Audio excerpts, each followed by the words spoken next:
আমাৰ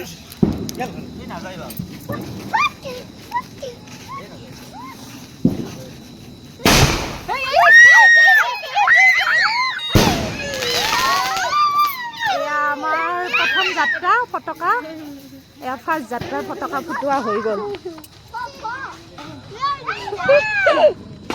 চাহ মাইছা চাহ সৰু চাহ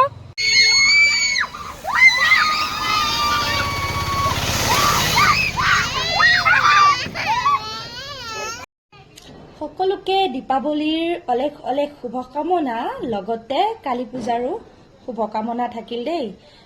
মই ৰংগোলী বনাইছোঁ, এইমাত্ৰ পূজা চূজা কৰা হ'ল আৰু অলপ পিছত যাম আমি কালী মন্দিৰলৈ নৈবদ্য প্ৰসাদ লৈ। আহকচোন দেখুৱাওঁ মই কেনেকৈ ৰংগোলী বনালোঁ। ইমান ভাল হোৱা নাই আৰু জল্দি জল্দি বনাইছোঁ। আবেলি সময়ত 4টামান বজাৰ পৰা বনাইছিলোঁ। দেখাও বলক। নাই মই ভিডিঅ' ফটো নহয়, ভিডিঅ'ৰ পৰা ফটো কৰি লম।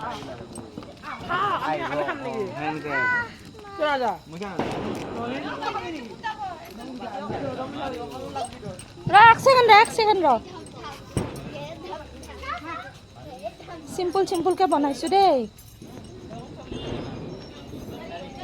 আৰু এইটো অকণমান ডাঙৰকৈ বনাইছোঁ। পকীখন ইমান স্মুথ নহয় আৰু পাউডাৰখিনিও ইমান ভাল নহয়, তথাপিও আৰু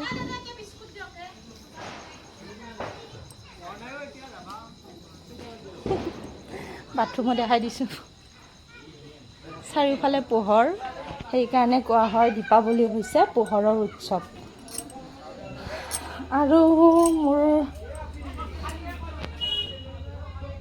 এয়া থাপনাৰ দৃশ্য।